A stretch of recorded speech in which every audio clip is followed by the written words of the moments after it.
Buenas tardes a todas y a todos. Soy María Blanco, psicóloga de ABAC, y hoy os voy a presentar una mesa en la que van a intervenir 3 ponentes. La mesa es abordaje de los TCA en Galicia y los dispositivos especializados que existen.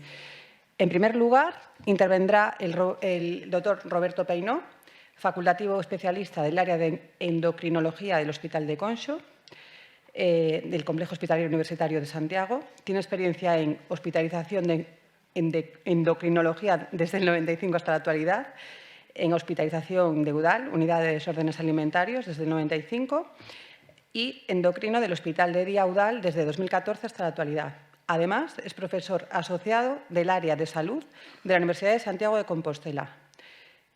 Nos hablará de los TCA desde la visión del endocrinólogo, haciendo hincapié en las consecuencias orgánicas y fisiológicas de estos. En segundo lugar, intervendrá Jesús Pérez Hornero, psicólogo clínico del Sergas. Desde hace 25 años trabaja en la unidad de desórdenes alimentarios UDAL del Hospital de Santiago de Compostela. Nos hablará del trabajo que se realiza en la unidad. Y, por último, intervendrá Mario González Leiro, nutricionista de ABAC. Desde 2017 ha estado vinculado en el ámbito clínico en el abordaje de los TCA y a la comprensión y estudio de la fisiología del cuerpo. Asimismo, es graduado en fisioterapia por la UDC, ampliando formación y poniendo en valor la importancia de la nutrición en la recuperación física y funcional de los pacientes.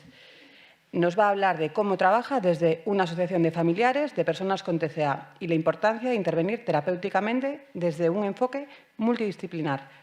A continuación, les dejo con ellos.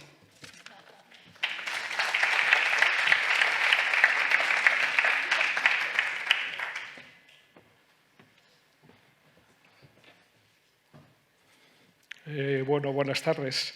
Primero agradecer a ABAC su invitación para esta presentación. En principio voy a dar una visión, yo creo que distinta a lo que van a ver en las sucesivas presentaciones o las anteriores. ¿Vale? La unidad se constituyó en el año 95. A finales del 95 estaba integrada por un endocrinólogo, un internista, un psiquiatra y un psicólogo. ¿Vale? Víamos pacientes o nos propusieron el desarrollo de una unidad por encima de 16 años. Lo que voy a explicar son los protocolos que desarrollamos unos años más tarde, después de una serie de experiencias, y que ya en ese momento ya estábamos integrados varios trabajadores, que eran 2 psicólogos, 2 psiquiatras y 2 endocrinólogos a tiempo parcial. La razón principal de que lo que vamos a hablar aquí es un poco la mortalidad que tienen los trastornos de la conducta alimentaria.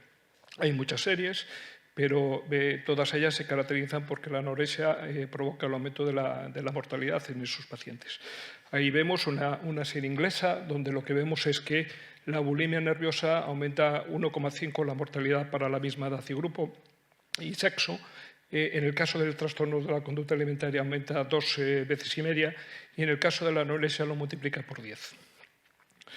Nosotros nos encargamos evidentemente de las complicaciones físicas. La principal es la desnutrición, aunque veremos ahora que también hay muchas más. Entonces, nosotros inicialmente lo que hacíamos era la valoración nutricional habitual, que se caracteriza por la valoración de la pérdida de peso, la presencia del índice de masa corporal, la presencia de pliegues, la presencia de perímetros en brazo, en pierna, en pantorrilla. Y también hacíamos la valoración, a través de composición corporal de bioimpedancia. Todo eso, con el paso de la experiencia de los primeros años, lo desechamos y hacemos desde todo ese tiempo, desde los últimos años, una cosa que se llama valoración subjetiva global, que es un conocimiento exhaustivo de la enfermedad, las consecuencias de la enfermedad, y a través fundamentalmente de la valoración de la pérdida de peso y los índices de masa corporal, decidir cuál es la situación física de la paciente. La sensación que tenemos con los años es que se queda corta y que, sobre todo en el sistema de cronicidad que estamos viendo últimamente, con muchos pacientes que llevan muchos años de evolución de la enfermedad, con muchos ingresos, nos da una visión corta de la situación y el servicio tiene un montón de sistemas de valoración de composición corporal y nos parece que probablemente el que más se ajusta a nuestras necesidades sigue siendo el más antiguo, que es la bioimpedancia, a través de una cosa que se llama el ángulo de fase. Estamos intentando a ver si lo desarrollamos, fundamentalmente la estandarización, y creemos que nos puede dar un valor predictivo o evolutivo o de pronóstico que tiene el paciente en la evolución de su enfermedad.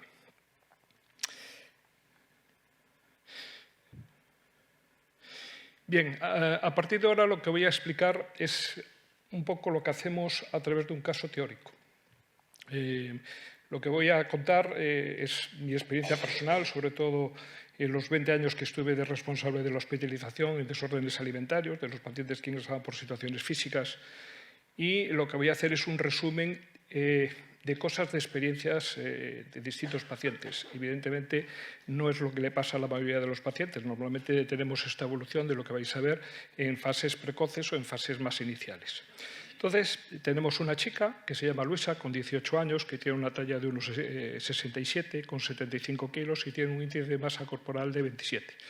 Conceptualmente tiene sobrepeso, pero bueno, las presiones que conocemos todos está definida conceptualmente como gorda. Entonces, tiene un montón de presiones para iniciar dieta.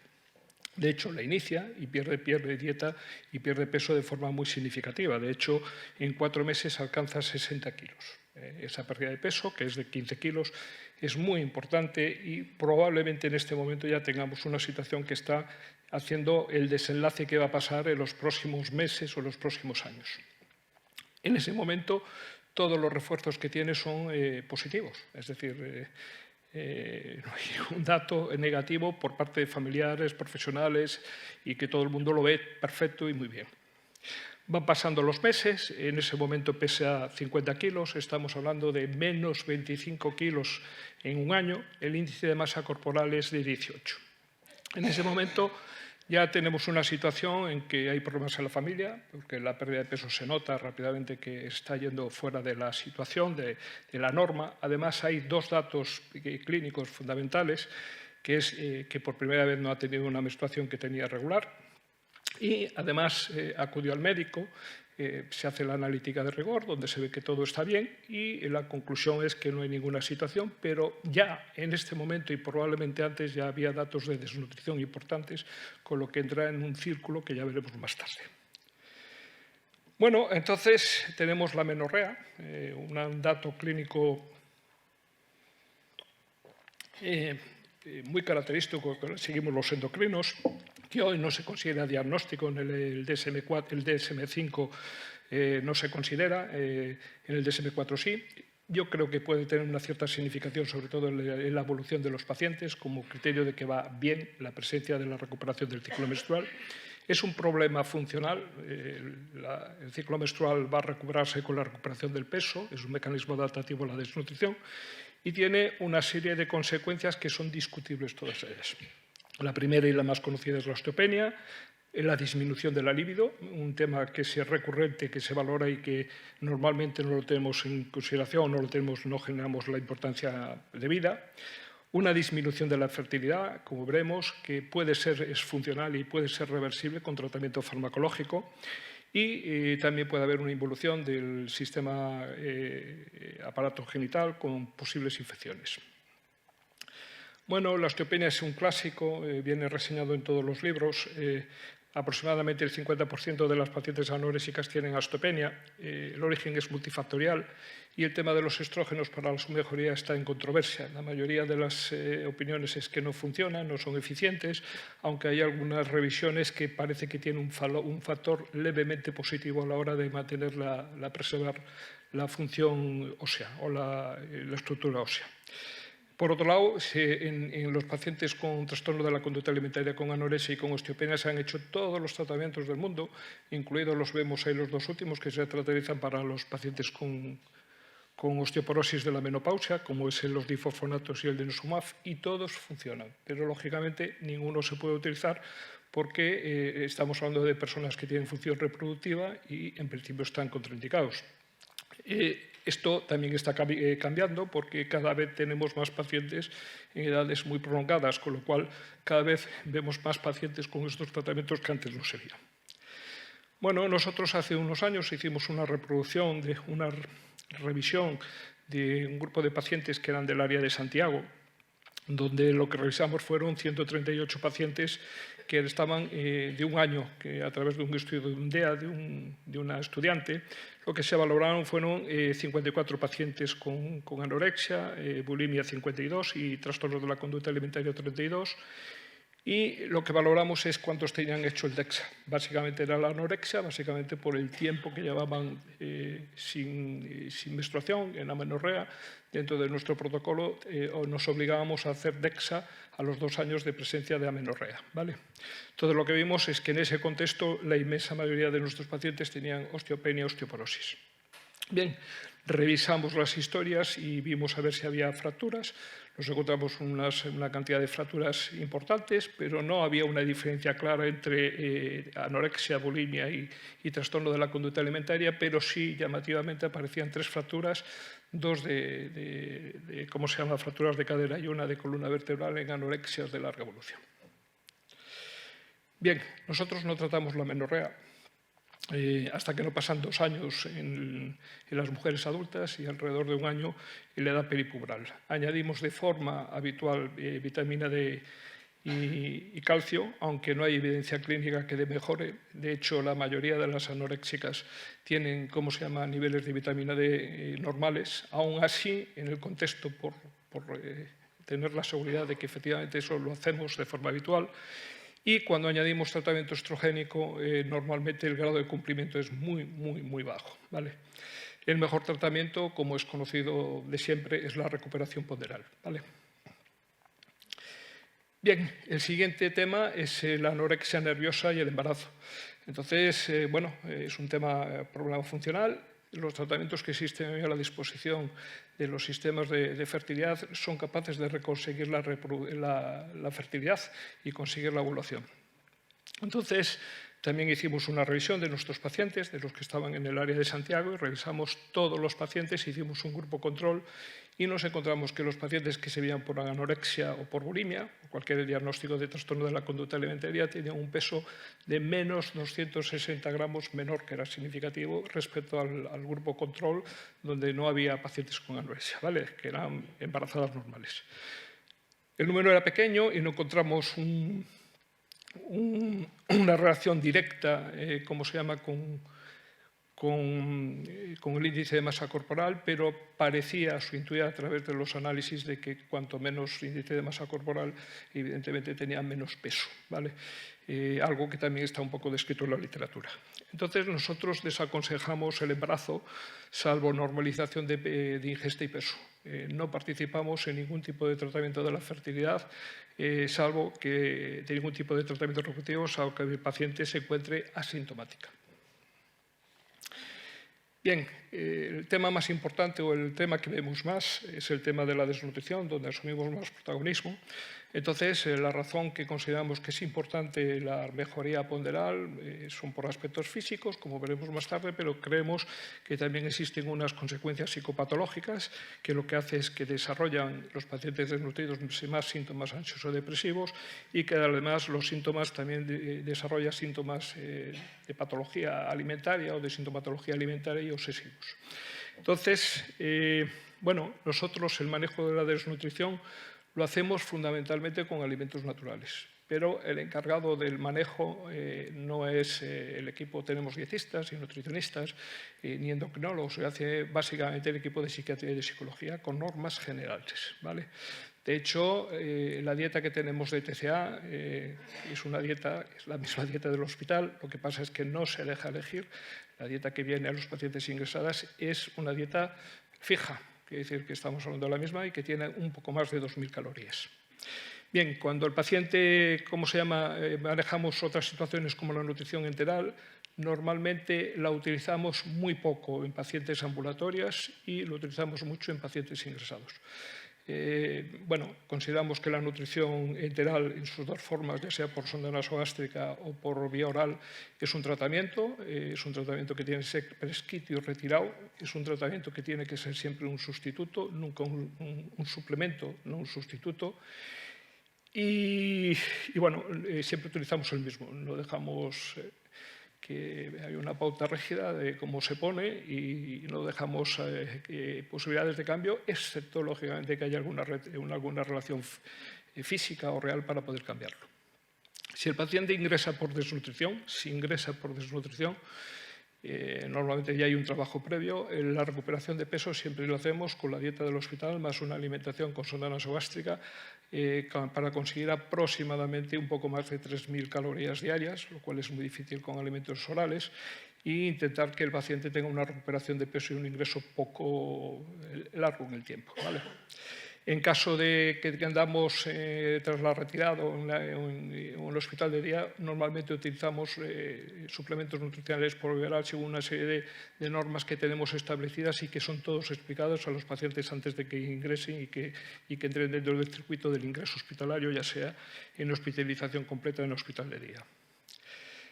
Bien, no hay nutrición parenteral. Yo en mi vida profesional, que en un momento dado fui el encargado y que vi muchos pacientes, pues se cuentan con los dedos de una mano y todavía probablemente me sobran varios dedos. Es posible que en algún paciente, evidentemente no por la anorexia, sino por condiciones concomitantes, sí que pudo haber algún paciente que estuviera con nutrición parenteral. Bien, el mayor problema que tiene el manejo de la desnutrición y que obliga a una serie de monitorización se llama síndrome de realimentación. Para aquellos que nos dedicamos un poco a las complicaciones físicas sabemos que existe y es una alteración que provoca una hipofosfatemia severa y eso provoca una serie de eventos que puede llegar a ser un paciente que puede ser muy malito, incluso necesitar la unidad de cuidados intensivos. Bien, normalmente aparece al principio, entre los 7 y 10 primeros días de desnutrición, aparece cuanto más desnutrido está, aparece cuando está más purgativo, aparece cuanto más progresivo es el tratamiento nutricional. En nuestro protocolo lo que decimos y lo que actuamos es que nunca no hacemos nada hasta que no está electrolíticamente bien el paciente antes de empezar con el soporte nutricional. Las subidas de la nutrición enteral siempre son progresivas y lentas. La nutrición oral normalmente no se esfuerza nos esforzamos para que empiece con una ingesta muy importante al inicio. Suplementamos con fósforo, tiamina a todos los pacientes durante un periodo de 10 o 15 días y hacemos a los principios, los primeros días, cada 2 o 3 días, controles electrolíticos para ver que no pase nada, ¿vale? Y que no surja ningún problema. En nuestra opinión, es un manejo seguro y que no hay ningún problema. De hecho, no hemos tenido en todos esos años pacientes con síndrome de retención marcada claramente clínica. No se ve, ¿vale? Bueno, bien, van pasando los meses. Tenemos 48 kilos, hemos perdido ya 28 kilos, estamos andando de un índice de masa corporal de 17. Bueno, sigue la amenorrea, pero físicamente se sigue encontrando bien. El último análisis apareció alguna alteración, normalmente una anemia leve, que es lo más inicial. La desnutrición de la anorexia es un tipo marasmo que para ver alterníticas alteradas tiene que estar en una situación muy mala, muy mala. Acude el médico, por primera vez le hacen el diagnóstico ya inicial de anorexia nerviosa y ahora ya es un combate diario a las horas de las comidas, lo cual necesita el soporte normalmente de toda una ayuda para salir de ese achorreo. Normalmente algunos pacientes pues aparecen con atracones y vómitos, aparecen en la utilización de distintos fármacos como laxantes y diuréticos. La combinación de la pérdida de peso y de las técnicas purgativas o los usos purgativos generan un montón de complicaciones físicas. Esta es una diapositiva de hace 10 años. Un compañero después cogió el testigo y es el que se encarga, seguro que a lo largo de esos años habría más cosas que podrían aparecer en esa lista. No son ninguna inventada, probablemente incluso me quedo cosas, pero se ven todas ellas. Es decir, que los pacientes en la evolución de la enfermedad podemos tener un montón de complicaciones físicas. Bien, y aunque parezca sorprendente, las personas pueden perder peso por otras razones. A veces el diagnóstico es elemental, una diabetes, por cierto, que se asocia mucho a la diabetes tipo 1, se asocia mucho a trastornos de la conducta alimentaria. Es una combinación relativamente común con unas complicaciones y un manejo extremadamente complejo. O un hipertiroidismo, pero normalmente es un diagnóstico analítico, es tan simple como hacer el diagnóstico. Lo que veis ahí son pacientes que se hacía seguimiento en la unidad de trastornos de la conducta alimentaria y estuvieron ingresados o estuvieron en seguimiento por trastorno de la conducta alimentaria y no la tenían. Quiere decir que se puede perder peso, se puede haber vómitos por otras razones. Una calasia, varias enfermedades celíacas, una gastroparesia, una leucemia, pasó desapercibida durante varios meses por el estado nutricional que tenía tan malo y la pancitopenia que tenía, un timoma y un linfoma gástrico. Bueno, no se acaba ahí. Esto, bueno, se acaba la mayoría de los pacientes, hay una mejoría y sacamos adelante, pero hay un porcentaje de pacientes que siguen en una situación de cronicidad, que es realmente el problema que tenemos hoy en día. En este caso ya he ingresado 3 veces y ahora todos los análisis salen mal. Hay pancitopenia quiere decir que todas las fórmulas aparece trombopenia, aparece anemia y aparece leucopenia. Aparece hiperamilasemia y por los vómitos y el uso de fármacos aparece hipopotasemia recurrente. Vive en casa, pero come en la habitación, tiene serios problemas con la vida social y, aunque dice encontrarse bien, hay una disminución del metabolismo basal brutal. Estamos hablando que reducen a la mitad el gasto calórico con todas las consecuencias que tiene sobre la frecuencia cardíaca, sobre la tensión arterial, sobre un montón de situaciones.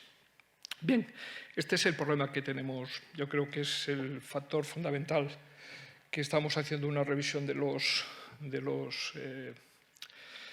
protocolos del servicio para ver cómo hacemos. Y la pregunta es cómo actuamos ante un grupo de pacientes que tienen situaciones físicas muy anómalas y que bueno, tenemos que dar una respuesta a situaciones concretas, reiteradas, que aparecen una y otra vez, ¿vale? Todos sabemos que hay un porcentaje de anorexías que no recuperan, que no mejoran, y dentro de ellas hay un sector, gracias a Dios, pequeño, pero que genera mucha demanda de atención hospitalaria o de atención especializada por la recurrencia y la falta de mejoría de los síntomas. Bueno, no se acaba. Se acaba normalmente, no llega a esta situación, pero los pacientes pueden seguir perdiendo peso. Estamos hablando que han pasado 8 años, pesa 32 kilos y tiene un índice de masa corporal de 11. Y ha tenido un montón de ingresos, se ha intentado toda la vida por haber. Ya has conocido los servicios de urgencias del hospital porque acude constantemente y ya hemos tenido la desnutrición de la anorexia es muy resistente a la infección, pero evidentemente llega un momento en que también provoca una disminución de la inmunidad y de la respuesta inmunitaria y en este caso hemos tenido una neumonía bilateral. Sigue bajando. Aquí pongo un índice de masa corporal. Nosotros hemos tenido pacientes de índices corporales más bajos de 10, hemos tenido varios pacientes de 9 de índice de masa corporal y llega un momento en que la afectación ya no solo afecta a la masa grasa, a la masa muscular, sino que afecta a todos los órganos y puede llegar a una deplección tan grande que no sea capaz de cumplir las funciones que marca los órganos porque están depleccionados por la desnutrición. Bueno, las conclusiones que sacaría un endocrino es que la corrección de la desnutrición para nosotros es prioritaria en el tratamiento de los pacientes con anorexia nerviosa. La corrección debe ser siempre precoz, decidida y se debe de utilizar todas las posibilidades terapéuticas que tengamos a mano. La amenorrea es un epifenómeno secundario a la desnutrición, útil para el diagnóstico, aunque ya hemos corregido que la DSM-5 ya no lo utiliza como diagnóstico. En el seguimiento, yo sigo considerando que la aparición del inicio de la menstruación es una buena indicación de evolución, de buena evolución, de consecuencias clínicas dudosas y el tratamiento lo diferimos en el tiempo en función de la situación. Y yo creo que ninguna cosa.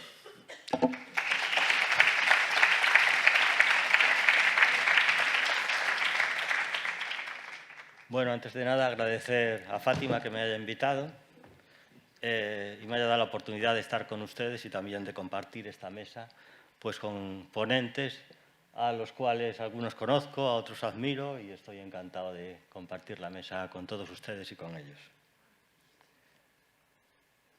Bueno, nuestro hospital, como nuestra unidad de desórdenes de la alimentación, como contaba el doctor Peinó, se creó en el 95, yo pensé que era en el 96, pero el que empezó antes que yo tiene más conocimiento que yo. Y es la unidad de referencia para toda Galicia. En 1999 se creó el Hospital de Día y esto supuso pues, la integración de nuevos profesionales, una psiquiatra y yo mismo, que empezamos a trabajar en ese momento en la unidad. Actualmente contamos con 3 psiquiatras, 2 psicólogos clínicos, una terapeuta ocupacional, que ha sido la última incorporación que hemos tenido, el personal de enfermería de los diferentes niveles de tratamiento y decir que es una unidad que pertenece al servicio de endocrinología. En la mayoría de las unidades de España pues pertenecen al servicio de psiquiatría. Esta fue creada en el servicio de endocrinología y fue creada pues por la demanda que había de los familiares de los pacientes, porque hasta entonces aquellas personas con anorexia o bulimia que enfermaban tenían que ser tratadas e ingresadas en otras comunidades autónomas. Trabajamos con pacientes mayores de 16 años. Los que son menores son tratadas en infanto-juvenil. En Santiago, en el Hospital Clínico, está la unidad de referencia de hospitalización psiquiátrica de Galicia. No sé si ahora hay alguna más, puesto que infanto-juvenil se ha desarrollado mucho, como nos comentaba antes Luis. Y decir también que se ha creado en este servicio de infanto-juvenil pues un comedor, un hospital de día que está empezando ahora a funcionar. Entonces, si en las próximas jornadas, Fátima, si queréis, pues podéis invitar a las personas que trabajan en la unidad de infanto-juvenil. Este sería el organigrama de cómo funciona nuestra unidad. Empezando por la parte inferior izquierda, pues las unidades de salud mental nos enviarían a la mayoría de los pacientes que son tratados, casi todos, o la mayoría de ellos al menos a nivel de tratamiento ambulatorio. Aquellos que no evolucionan favorablemente pues pasan a la hospitalización de día o a la hospitalización completa. También recibimos pacientes de la unidad infanto-juvenil, también otros que han sido ingresados en otras áreas sanitarias de Galicia y también de dispositivos privados o asociaciones, de las cuales pues ABAC es de las que más pacientes recibimos.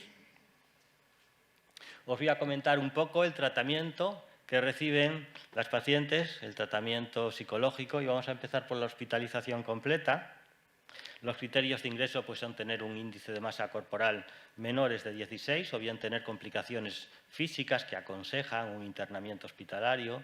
Se ingresan cuando han tenido intentos previos de tratamiento ambulatorio, cuando hay una problemática familiar grave que no permite un adecuado manejo de la paciente en casa, o cuando hay una solicitud por parte de alguna paciente de un programa específico, por ejemplo, pues personas que están estudiando fuera y durante sus vacaciones de verano pues ingresan durante un mes o mes y medio pues para recuperar parte del peso perdido y ponerse las pilas pues de cara al curso que viene.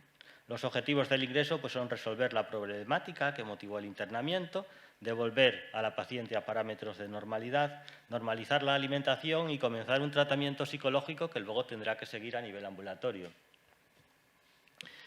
Cuando la paciente ingresa, entre el paciente y el terapeuta, pues se establece un contrato terapéutico que se formaliza por escrito y se firma. En pacientes que requieren recuperación ponderal, que son la mayoría, pues el peso a recuperar se divide en 4 partes y entonces la hospitalización va a estar dividida en 4 fases en función de cómo vayan recuperando peso. En la primera fase, pues la primera que sería 0, la paciente estaría sin recibir llamadas ni visitas. Cuando recupera el primer cuarto, pues ya tendría contactos telefónicos con su familia y puede estudiar en el horario que está estipulado en la unidad. Cuando han recuperado el segundo cuarto, pues además puede recibir visitas de sus padres o sus parejas. Cuando recuperan el tercer cuarto, la paciente sale con sus padres y otros miembros por las instalaciones del hospital. Esto le permite pues recibir también visitas, por ejemplo, de amigos. Y cuando se llega a la recuperación total, pues las pacientes van a casa y se hacen revisiones y si pues se mantiene los buenos hábitos alimentarios y si se mantiene el peso, pues serían derivados al tratamiento ambulatorio o al hospital de día. El trabajo psicológico que hacemos, pues lo primero es tratar de establecer una alianza de trabajo con las chicas, que normalmente, aunque se trata de que sean ingresos voluntarios, y vamos a decir así que legalmente son voluntarios, la verdad es que normalmente son un poco forzados o por las familias o por los terapeutas, e ingresan pues porque casi no les queda otro remedio. Entonces tratamos de establecer una alianza de trabajo con ellas. en la primera entrevista a lo mejor no hablamos de alimentación y hablamos un poco de qué les gusta hacer, dónde viven, qué están estudiando, qué quieren hacer para el futuro. Después trabajamos con la historia de la enfermedad. Trabajamos con el paradigma de los factores causales predisponentes, precipitantes y de mantenimiento. Damos importancia a los rasgos de personalidad, les hacemos ver cómo el perfeccionismo, la autoexigencia, la impulsividad están relacionados con los síntomas. Les explicamos el ciclo de dieta, atracón y vómitos o purgas como un factor mantenedor de la enfermedad. Y estos trabajos que estamos haciendo al principio del ingreso, sobre todo estos factores mantenedores de la enfermedad, los recuperaremos luego, estos trabajos, para trabajar la prevención de recaídas. Preparamos al paciente para recibir las primeras llamadas de teléfono. Lo que queremos, sobre todo, es que no culpabilicen a los padres del ingreso y que inicien unas interacciones familiares que sean más calmadas, más positivas de las que venían siendo antes del ingreso. En la fase A1 pues vemos qué tal han ido esos primeros contactos con las familias. Trabajamos con registros de pensamientos irracionales, pues separando lo que es una situación de un pensamiento de lo que son las emociones, y empezamos a preparar las visitas de la familia. Las visitas, por ejemplo, pues los comentarios que pueden recibir. Hay veces que los padres, al ver que su hija está recuperando peso, pues hacen comentarios demasiado efusivos que pueden crear incomodidad y miedos a las pacientes. Bueno, trabajamos, como he dicho, con pensamientos irracionales relacionados con el peso, con el aspecto físico, con la autoestima. Trabajamos con registros de pensamientos irracionales y, en función de cuáles sean las necesidades de las pacientes, también dedicamos tiempo a trabajar habilidades sociales que pueden ser más sencillas, como la asertividad o inicio de conversaciones, a aspectos más complicados como la expresión de sentimientos, hacer que las amistades sean más ricas y más profundas, afrontar críticas, etc. Trabajamos cada vez más con las emociones, saber identificarlas, no huir de ellas, aceptarlas, manejarlas de una manera que sean diferentes a los síntomas de la alimentación. Trabajamos con técnicas autocompasivas. Trabajamos con las diferentes partes, como nos decía Rosa antes, de las emociones, su componente fisiológico, su componente más emocional, su componente cognitivo, el conductual. Y trabajamos mucho la autoestima y el autoconcepto, que esto, aunque lo tengo aquí puesto en la fase 2, cada vez lo trabajo más al principio del ingreso, porque es algo que, como al principio están sin llamadas y sin contacto con la familia, pues les echan bastante de menos a las personas queridas, y lo que les suelo pedir es que me hablen de esas personas que echan de menos y qué cualidades ven en esas personas. Les hago ver que las cosas que valoran en las otras personas no tienen tanto que ver con el aspecto físico, y, por lo tanto, trabajamos en la descentralización del autoconcepto, de la imagen corporal, y trabajamos otros aspectos como, por ejemplo, como aunque hay personas que quieren, algún defecto suelen tener, y esto lo aprovechamos para trabajar, por ejemplo, con el perfeccionismo. Preparamos también las visitas ya cuando van a salir por el recinto hospitalario de los amigos. Tratamos de que ya vayan viendo a personas de su edad, a los pares, que vayan teniendo un feedback de cómo les ven los demás. Trabajamos también con las trampas, con los engaños, como algo que dificulta el tratamiento porque no permite comprobar pensamientos irracionales, como por ejemplo si estamos queriendo que comprueben que aunque coman la alimentación completa, la recuperación de peso va yendo despacio, si ellos están escondiendo comida, pues realmente a la conclusión a la que van a llegar es que sí, que la comida pues engorda muchísimo, pero menos mal que ellos están escondiendo un poquito de comida y eso les está haciendo retrasar la recuperación ponderal. Entonces las trampas nos entorpecen mucho el tratamiento. Preparamos el alta con aquellos trabajos que hicimos al principio del ingreso con los factores mantenedores. Utilizamos técnicas de resolución de problemas, técnicas de autoinstrucciones que se pueden dar en la mesa cuando estén delante de la comida, habilidades sociales pues para, por ejemplo, cuando vuelvan a clase, qué les van a explicar a sus compañeros, de dónde han estado, qué les quieren decir, qué nos le quieren decir, qué quieren decir a los amigos, qué quieren decir a los solo conocidos. Y vamos así, pues, preparando las dificultades para el alta, por ejemplo, para hacer la alimentación completa, para guardar los reposos, para evitar las purgas, etc. Bueno, sí, cuando las chicas van a su casa de permiso y vuelven, que no todas vuelven, pero aquellas que vuelven, pues trabajamos a ver qué dificultades ha habido en los días que han estado en casa. Ahora tenemos una terapeuta ocupacional que trabaja mucho con la programación de la vuelta a la actividad, al ámbito académico, laboral o social, y trabajamos también mucho el tema del vestido, también un poco relacionándolo con lo que decía Rosa. Pensad que cuando están ingresadas tienen un pijama, que es un pijama muy amplio, y volver a ponerse vaquero, sentir el contacto del pantalón vaquero con la piel, además vendrá lavado, vendrá un poquito más estrechito, más los que ellas hayan recuperado peso, pues es un contacto corporal que para ellas les cuesta mucho. Entonces, ya en el ingreso, con la ayuda de la terapeuta ocupacional, pues van poniéndose ropa, ver qué ropa les sirve, ver qué ropa no les sirve, ver qué ropa ya es mejor no probarla y sacarla del armario. Y durante todo el ingreso vamos viendo las expectativas que ellas tienen en relación a la recuperación de peso. Cada semana se les dice el peso, se les pregunta en qué peso creen que ellas están y van comprobando que la recuperación de peso es más lenta y que además a lo mejor ya tienen prisa por irse de alta, por volver a clase y ya van viendo ellas que les cuesta recuperar el peso y esto ayuda a que tengan menos miedo a la alimentación.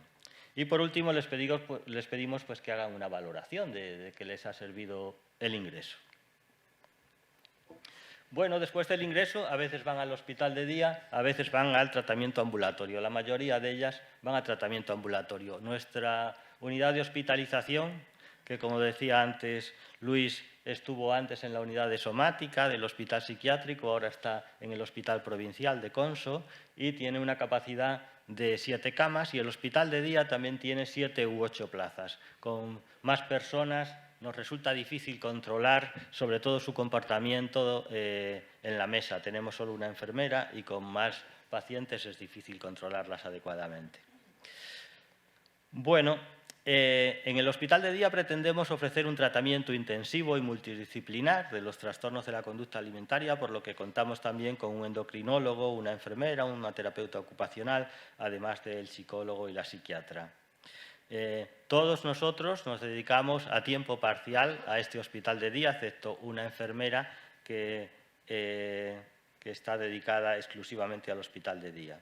Desde hace mucho tiempo llevamos pidiendo personal de enfermería especialista en salud mental y esto no nos lo conceden, Las enfermeras no son especialistas en salud mental y esto nos crea muchos problemas, sobre todo cuando hay sustituciones, puesto que nos vienen enfermeras que no tienen a veces ninguna experiencia ni con anorexia ni siquiera con otros trastornos mentales. Bueno, ¿cuándo van al hospital de día? Pues cuando ha habido un fracaso en el tratamiento ambulatorio por imposibilidad de control ambulatorio de síntomas como que están restringiendo mucha comida, tienen muchos descontroles o tienen muchas purgas, etcétera, etcétera. Y también pacientes que vienen de hospitalización completa y que pensamos que si van a hospital de día van a reforzar aquello que han aprendido durante la hospitalización completa. Y por último, algunos pacientes que les queremos ver cómo se comportan en la mesa porque tenemos dudas diagnósticas acerca de si tienen un TCA o tienen algún otro problema. Bueno, las contraindicaciones básicamente son pues, si cumplen criterios para ser ingresadas. Y las chicas van de lunes a viernes al hospital de día desde las 9 a las 4:30. Allí desayunan, guardan un reposo, después tienen a la terapeuta ocupacional, después tienen una terapia que en su mayoría el tratamiento de hospital de día es terapia grupal, sí que tienen una sesión individual con la psiquiatra que es los jueves, después hacen la comida, están en reposo y después a las 4:30 pues ya se van.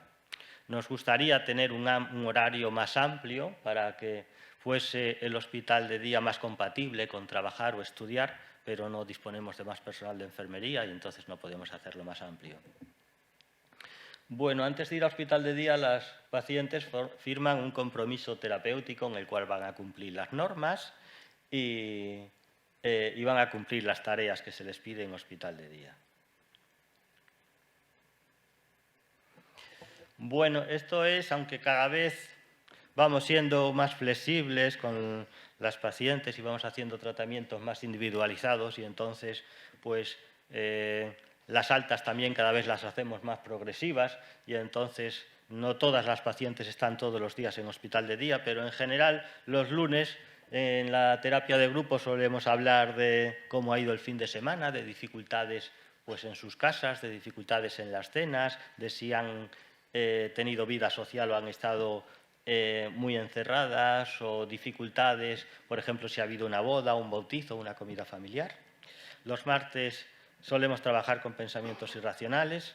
Los miércoles es más variado, le solemos pedir algún trabajo a alguna de las chicas pues, que exponga un poco la historia de su enfermedad o les pedimos trabajos, por ejemplo, pues sus problemas con el perfeccionismo o que hable de sus problemas a la hora de relacionarse con otras personas. Y también a aquellas personas que se van a ir de alta, pues trabajamos con ellas en hacer un plan de alta que también les va a servir al resto del grupo para cuando les toque a las demás irse de alta. Los jueves tenemos un grupo de alimentación. Todos estos grupos los hago yo con ellas. El grupo de alimentación está también la psiquiatra, la doctora Gastañaduy.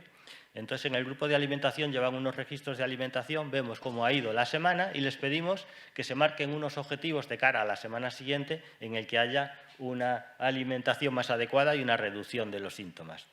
Y después también tenemos pues, grupos de relajación o de habilidades sociales. Los viernes tenemos entrevistas con los padres. Antes hacíamos un grupo común de todos los padres. Desde el COVID ya no lo hacemos. No sé si es mejor o peor. Nos entrevistamos con los padres, pero no con todos, sino con los padres de cada paciente. Y a veces tenemos, si hace falta, pues si hay que trabajar algo con la relación que tienen entre los padres y las hijas, pues a veces hacemos reuniones conjuntas. Como las chicas van ganando en edad, a veces estas entrevistas ya no son tanto con los padres como con las parejas o con la persona que convivan. Y los viernes también dedicamos bastante tiempo a preparar el fin de semana, que lo tengan ocupado, a que no estén aisladas. Bueno, ¿qué trabajamos en estos grupos? Pues aparte de las cosas que hemos dicho, pues autoestima, perfeccionismo, autoexigencia. También me gusta trabajar o abordar los trastornos de la conducta alimentaria desde perspectivas de igualdad de género, desde puntos de vista feminista, que ven un poco los valores estéticos corporales como una imposición de los hombres que al fin lo que quieren es que la chica esté ocupada en estar guapa, aunque para estar guapa tenga que estar enferma, y de alguna manera que lo más importante pues sea, en el papel de la mujer pues sea más ser un florero que ser pues tener un trabajo importante o ser importante en la sociedad o hacer pues una labor que sea estructural en nuestra sociedad y que no sea pues una labor puramente pues estética. Bueno, vemos también películas para trabajar algún tema en concreto, por ejemplo, los miedos o el reconocimiento de las emociones o dinámicas familiares, por ejemplo, mecanismos de sobreprotección paterna o materna que a veces no son adecuados. Realizamos ejercicios para trabajar las emociones como la culpa, de autocompasión. Trabajamos mucho, ya digo, cada vez más en el reconocimiento, imagen y manejo de las emociones, en no evitar las emociones, en también ser capaces de experimentarlas, no huir de ellas, incluso las negativas. Hacemos trabajos de la historia de la enfermedad o el río de la vida, que es un trabajo que les suele pedir la terapeuta ocupacional y que luego lo vemos en terapia. Y también pues, preparamos cuando se van a ir de alta. Y por último, el tratamiento ambulatorio, que no por dejarle el último es el menos importante, puesto que en nuestra unidad el tratamiento ambulatorio pues, es la piedra angular alrededor de la cual pues, pivotan los otros niveles de tratamiento. Aquí es donde están la mayoría de las pacientes. Como he dicho antes, normalmente provienen de las unidades de salud mental y en en el tratamiento ambulatorio tenemos terapias individuales, luego hay otras pacientes que son vistas a nivel grupal. Tenemos grupos psicoeducativos para pacientes y familias, hay sesiones que se hacen conjuntas, hay sesiones que se hacen por separado, tenemos grupos de habilidades sociales, autoestima, y luego tenemos grupos psicoterapéuticos, algunos son cerrados, que son aquellos que las chicas que empiezan son las mismas que terminan, y hay otros que pueden ir incorporándose nuevos pacientes al grupo. Normalmente separamos grupos de anorexia, grupos de bulimia, tratamos de que no haya chicas con... En hospital de día no lo podemos hacer y esto a veces genera problemas, pero tratamos de, pues, no juntar pacientes que tengan un pesito muy bajo con pacientes, por ejemplo, que estén en sobrepeso, para evitar comparaciones. Y luego tenemos también grupos de pacientes de larga evolución, que cada vez tienen más peso en nuestra unidad. Y trabajamos cada vez menos, lo tenemos un poco abandonado, quizás desde que nos visita menos Pedro, y entonces fue el que nos concienció en trabajar en la prevención, con el programa de Zarima que os explicó antes Pedro. Había también antes una asociación de familiares y pacientes en Santiago con la cual también colaborábamos para hacer grupos de prevención en colegios, pero esa asociación pues desapareció y ahora la verdad lo tenemos un poquito olvidado. Bueno, para terminar, pues ¿qué necesitamos o qué es lo que más echamos nosotros en falta? Pues lo primero son medios para trabajar la cronicidad, como decía el doctor Peinó, pues nos vendrían muy bien pisos protegidos o lugares de tratamiento residencial para pacientes de larga evolución, para pacientes que ya tienen una edad, para chicas cuyos padres ya son mayores también, están en edad de ser cuidados más que en cuidar y sin embargo siguen teniendo pues esta carga, esta sobrecarga de cuidar a sus hijas y entonces pues necesitamos lugares de tratamiento residenciales. Para esto nos podrían ayudar los servicios de rehabilitación psiquiátrica que disponen pues, de pisos protegidos. Hemos tratado de derivar a alguna paciente a estos servicios. De momento todavía no nos han concedido esta posibilidad de utilizar esos servicios de rehabilitación psiquiátrica para las chicas que llevan muchos años de tratamiento, pero lo seguimos intentando. Ahora estamos abriendo nuevas vías para ver si se puede hacer. Necesitamos también volver a estar presentes en el Plan Estratégico de Salud Mental de Galicia. Los últimos planes estratégicos pues, han favorecido mucho y han desarrollado mucho, que seguro que lo necesitaban, pues las unidades de infanto-juvenil y también han progresado mucho en la prevención del suicidio, se han creado unidades específicas para prevención del suicidio, pero yo creo que los trastornos de la conducta alimentaria han ido quedando olvidados. De hecho, pues tenemos una entrevista pendiente con el jefe asistencial de salud mental de toda Galicia, que estamos esperando un poquito, puesto que ha habido elecciones hace poco, a ver si sigue el mismo cambio o cambia, pero tenemos pendiente, ya hemos hablado con él y tenemos pendiente una reunión con él, para que en el próximo Plan Estratégico de Salud Mental los trastornos de la conducta alimentaria estén presentes. He dicho que tenemos 3 psiquiatras, en realidad tenemos 2 y uno prestado por psiquiatría, entonces a veces está, a veces medio no está, y necesitamos reforzar esta plaza. Y también queremos pues, otro psicólogo, un psicólogo ya no solo para trastornos de la alimentación, sino para el servicio de endocrinología, que en este servicio al cual pertenecemos pues, también hay una unidad de género y se trabaja también con la obesidad, entonces también participamos, que estamos 2 psiquiatras y cuarto en nuestro servicio, 2 servicios y cuarto, trabajando no solo con los trastornos de la alimentación, sino también con la unidad de género y también con la obesidad, sobre todo con lo que tiene que ver con la obesidad, con aquellos obesos mórbidos que son sometidos a cirugía bariátrica. Y también necesitamos, como hemos dicho, enfermeras especialistas en salud mental, al menos la de hospital de día y al menos una en hospitalización completa que estuviese de turno de mañana y sirviese un poco para coordinar a todas las demás enfermeras, porque además, me estás diciendo que tenemos que acabar, ya acabo inmediatamente. Por último, decir que se ha tratado de crear otra unidad de TCA en Galicia, en Vigo, pero ha habido varios intentos, pero no ha salido adelante.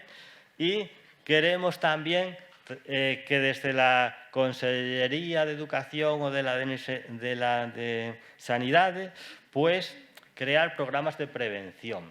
¿Qué se están haciendo? Ahora están haciendo el proyecto YAN, que es de prevención del suicidio, y queremos también pues, que haya programas de prevención de los trastornos de la conducta alimentaria que pueden servir para prevenir también otras cosas al trabajar autoestima, al trabajar habilidades sociales, y entonces no solo vendrán bien a las personas en riesgo de anorexia. Y nada más, siento si me he pasado un poquito. Bueno, buenas tardes. Veo caras conocidas y eso me alegra.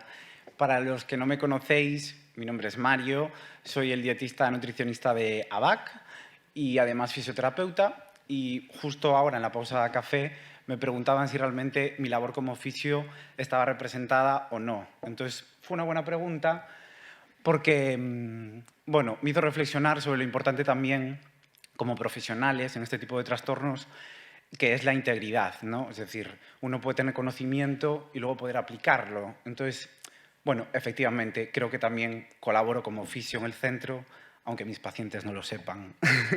Y eso yo creo que también forma parte de mi labor, ¿no?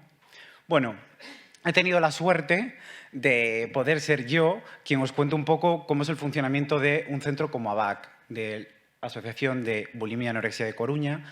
Yo soy nutricionista, pero evidentemente cuento con un equipo muy importante. Y ahora os vamos a explicar un poco cuál es nuestra dinámica de trabajo y lo que hasta la fecha, con adaptaciones evidentemente, ha ido funcionando.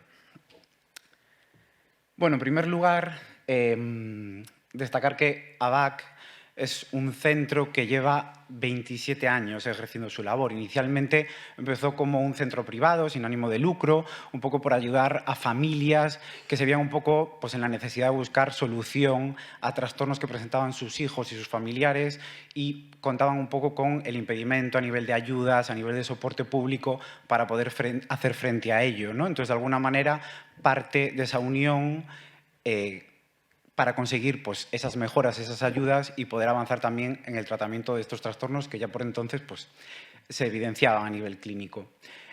Ahora mismo, bueno, estamos situados en la calle Petunias, en el barrio de Las Flores, cerca de Mato Grande, pero sí que es cierto que a lo largo de la historia pues, el centro ha pasado por diferentes ubicaciones, con diferentes formas de trabajo y, bueno, os animo también a que, si no nos conocéis o los que ya nos conocéis y vamos actualizando la web, la consultéis y cualquier duda os pongáis en contacto con nosotros.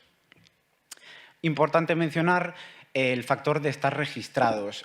Un hito importante es que en el año 2009 se nos reconoce como entidad pública. ¿Esto qué quiere decir? Que nos permite pues tener un portal de transparencia, compartir nuestras actividades, tener un contacto más directo con la Consellería, con centros tanto públicos. Además, bueno, pertenecemos a grupos pues, relacionados con el abordaje de este tipo de trastornos y también relacionados con ayuntamientos y centros que se encargan un poco del apoyo y el abordaje de este tipo de patologías. Como soporte, o sea, en primer lugar, la parte de los pacientes. Actualmente abordamos, bueno, la mitad de nuestros pacientes pertenecen a la ciudad de Coruña, y prácticamente la otra mitad pues, a alrededores y un porcentaje más pequeñito pertenece a otras provincias de Galicia y también de España. ¿Qué ocurre? Que sí que es cierto que somos conscientes que somos uno de los centros, de los pocos centros actualmente que trabaja activamente con estas patologías. Entonces, bueno, entendemos también que poder tratar pacientes de otras localidades, otros destinos, también es necesario, ¿no? En la medida en la que se pueda. Y en cuanto a la financiación, casi toda viene dada por la cuota de los pacientes y de los asociados y, bueno, en menor medida de los organismos públicos y los patrocinadores que año a año vamos intentando que estén ahí colaborando con nosotros y apoyen la causa. ¿Qué es ABAC? Bueno, pues es un centro asistencial especializado en el manejo de los trastornos de la conducta alimentaria con el objetivo de recuperar física y psicosocialmente a los pacientes. Y para ello aportamos un tratamiento eficaz en el trastorno alimentario de cada paciente, damos apoyo a las familias, y esto es algo muy importante que veremos más adelante y que os explicaré de qué manera lo hacemos, detecta también precozmente un trastorno alimentario. Muchas veces hay pacientes que acuden al centro y que, una vez diagnosticados o no, detectamos que puede haber un desorden de la conducta alimentaria sin tener que ser expresamente a través de un diagnóstico, pero eso no quita que podamos abordar ciertas conductas y efectivamente establecer una prevención primaria, ¿no? Que esto es lo que nos va a garantizar que la evolución de los pacientes sea cada vez mejor.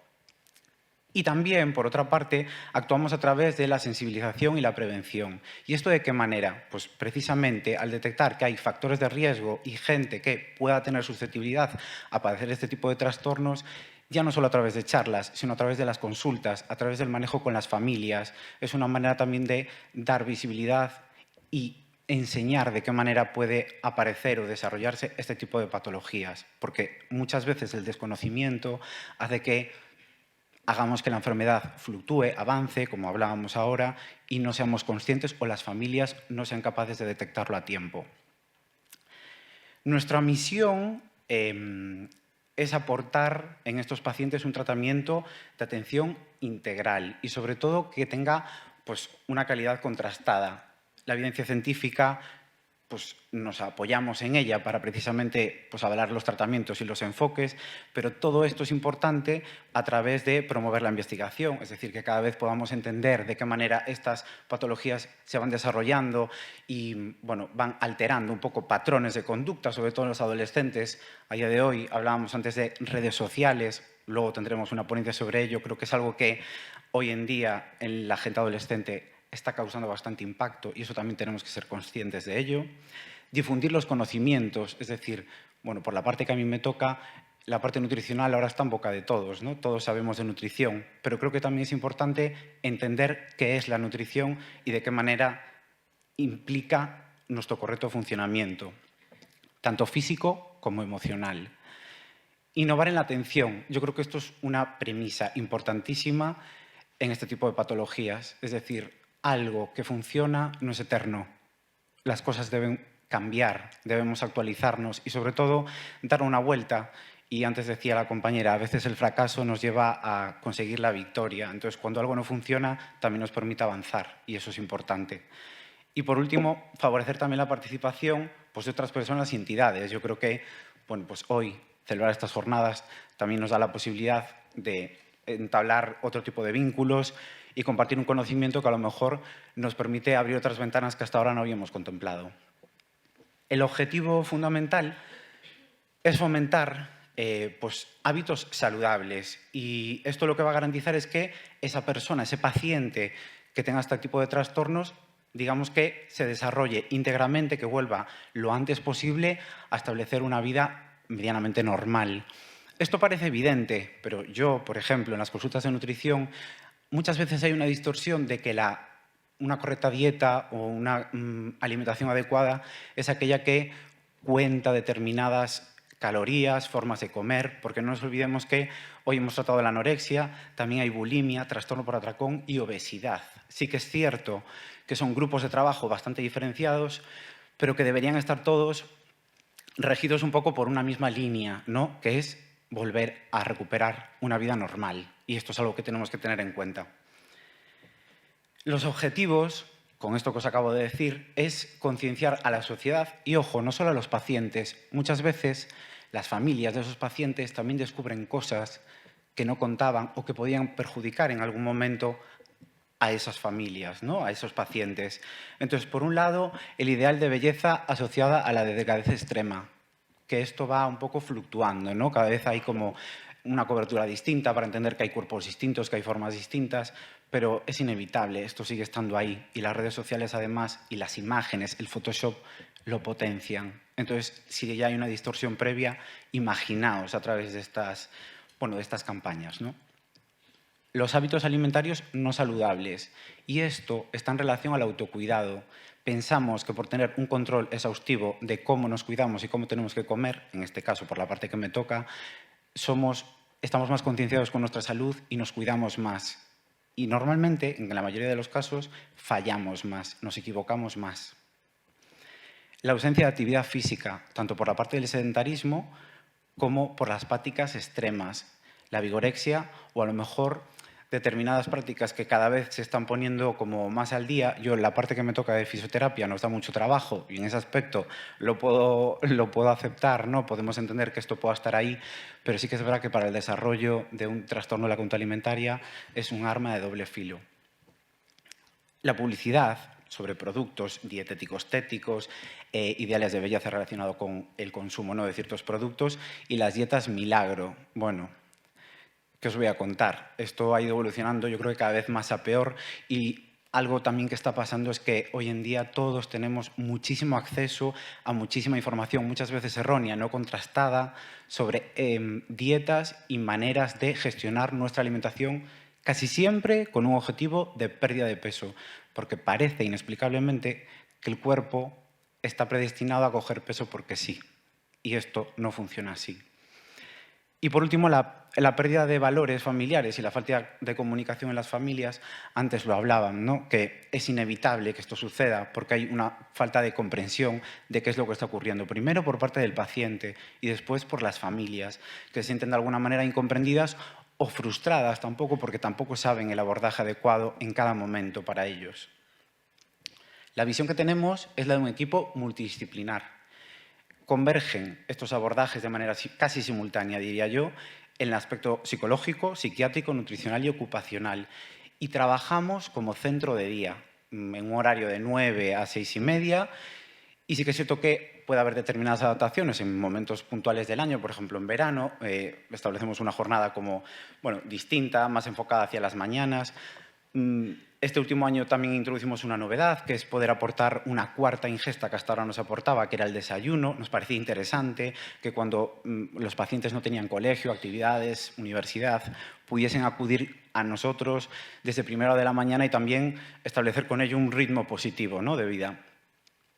Bueno, y como veis aquí en la imagen, pues hay como dos zonas diferenciadas que ahora os comentaré, el comedor terapéutico a mano izquierda y ese centro de reposo, esa sala de estar, donde también hay diferentes actividades que se desarrollan en el centro y que al final forman como un centro de día y como un lugar de encuentro, ¿no? Las áreas terapéuticas que trabajamos, pues en primer lugar, como puerta de entrada, tenemos la atención psicológica. A través de una primera consulta se establece un diagnóstico, valoramos si realmente hay un trastorno de la conducta alimentaria o no. Y a partir de ahí, pues todas las áreas que convergen alrededor de esta principal nos ponemos en marcha. Evidentemente, en base a la necesidad individual de cada paciente, se establece un criterio sobre qué necesidad hay en el aspecto psiquiátrico de recurrir a cierta medicación, analizar todos los parámetros que pudiesen estar alterados para que también la evolución del paciente sea lo más pronta posible y que la cronificación no se extienda. La reeducación de la conducta alimentaria, pues ahí estoy yo, entre otros. Y el objetivo, sobre todo, es eso, reeducar la conducta alimentaria. Está claro que, dependiendo de cada paciente, vamos a aportar los nutrientes adecuados y vamos a dar ese soporte para entender en qué se basa la nutrición, en qué se basa la alimentación de primera mano. Pero sí que es cierto que reeducar patrones que han estado alterados, incluso antes de tener diagnosticada la propia enfermedad, es importante. La educación social, esto por las tardes establecemos un criterio de poder desarrollar un montón de actividades psicopedagógicas, lúdicas, de interacción entre ellos, a nivel grupal, a nivel individual, porque es una manera también que junto con la recuperación esto también vaya por buen puerto.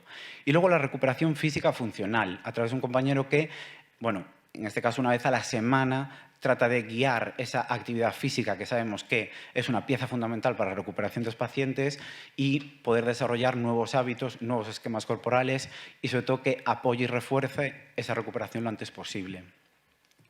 Todo ello con ese equipo multidisciplinar en el que actualmente como mínimo establecemos una reunión de equipo semanal. ¿Para qué? Pues para actualizarnos en casos, para ver desarrollos tanto en el centro como fuera del centro, adaptaciones de algún paciente, criterios diagnósticos, algo que queramos comentar. Aunque siempre estemos en contacto, creo que estas reuniones se hacen mínimo para poder establecer como un criterio de mejora continua. Y como digo siempre, detrás de todo este equipo multidisciplinar que vemos como tan teórico, pues hay un equipo humano, que somos nosotros. Y eso es, creo que, el valor más importante probablemente de esta asociación.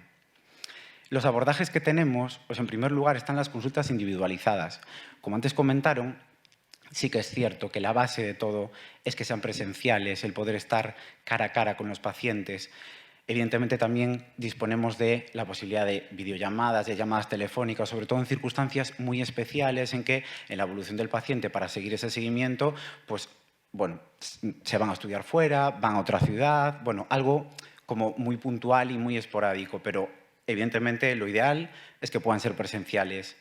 El comedor terapéutico, que se establece como eje fundamental del tratamiento, porque además de aportar esos nutrientes que los pacientes, ese control de ingesta que los pacientes no son capaces de hacer por sí mismos y que las familias tampoco pueden hacerlo por ellos, lo hacemos y además nos sirve para normalizar conducta alimentaria, para poder ver esa interacción con los alimentos y poder reeducar formas, hábitos y prepararlos para exponerse luego a situaciones de la vida cotidiana, de la vida común, tanto en casa como fuera de casa. Luego las sesiones grupales, que, bueno, en este caso es una manera terapéutica, pero también lúdica, ¿vale?, a través de nuestra educadora social, y yo creo que esto también refuerza mucho factores como pues, la empatía, la autoestima, la interacción entre ellos. Sentirse que forman un grupo, aunque sea heterogéneo, es importante para poder contrastar diferentes puntos de vista.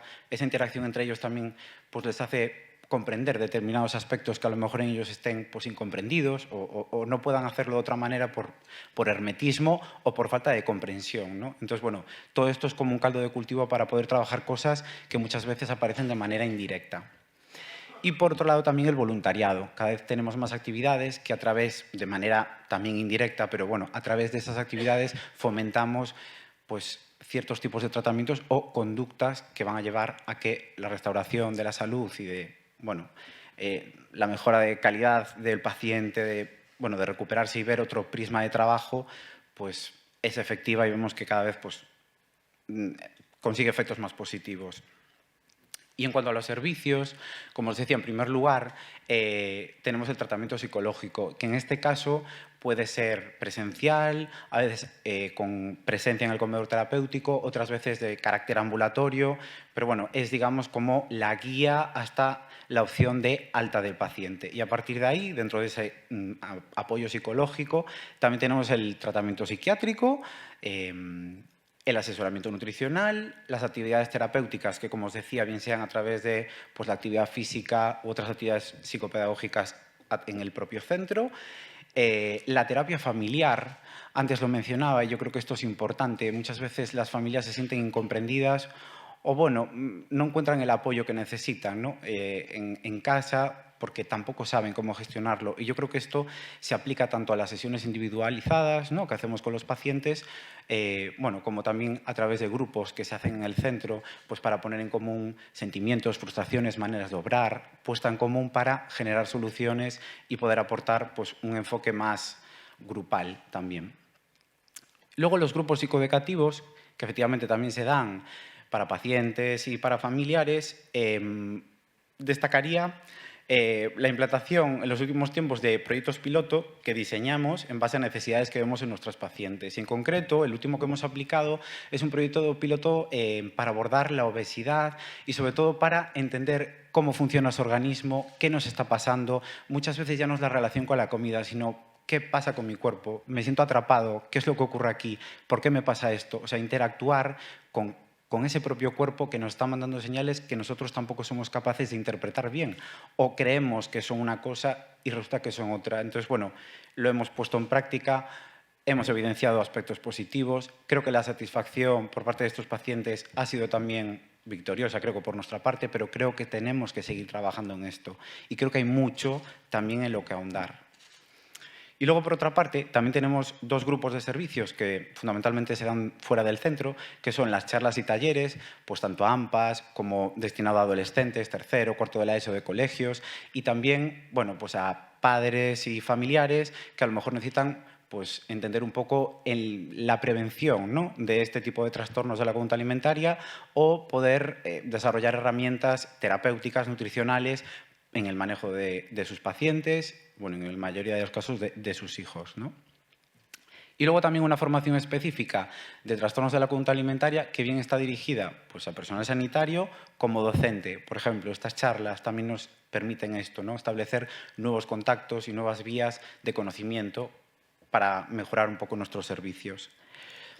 Y por último, digamos que para destacar 3 retos importantes y seguir avanzando, uno de ellos será el modelo de mejora continua, como os decía antes, en nuestro campo de actuación. Para ello hay que incentivar líneas de investigación, poder estar en contacto pues eso, con entidades, con asociaciones, con centros tanto públicos como privados para que haya una mejor conexión, mejor interacción. Hay muchas derivaciones actualmente y creo que esto también es importante, ¿no? O sea, establecer un vínculo entre profesionales y efectivamente por ahí aumentar esa red en nuestro campo de actuación. Sabemos que hasta ahora hay mucho contacto, mucho vínculo con Audal, precisamente, de ese centro de Santiago. Cada vez estamos intentando que haya también pues, cierta interacción en centros privados y, lo más importante, poder estar presente también en el SERGAS, en el Sistema Público de Salud. Recientemente sabemos que la Unidad de Salud Mental del Hospital Materno Infantil está creando ya esta nueva idea para poder tener nuestro espacio dentro de los trastornos de la conducta alimentaria y que haya una fluidez en esa derivación de pacientes y en esa comunicación por parte nuestra. Porque esto sobre todo lo que va a garantizar, y creo que se mencionó antes y creo que es muy importante, es que no ocurra iatrogenia. Es decir, que pacientes que tienen que ser derivados para un mayor control o un mejor manejo de esa patología en ese estadio no se convierta en algo perjudicial para ellos y para las familias, ¿vale? Entonces creo que esto es muy importante y evidentemente vamos a trabajar por ello. Os dejo aquí el contacto tanto de nuestro teléfono como del centro, por si tenéis alguna duda, nos podéis seguir a través de redes sociales y de todo lo que vamos publicando y avanzando en cuanto a conocimientos y por nuestra parte, vale, lo que esté de nuestra mano, estamos aquí también para escucharos. Gracias.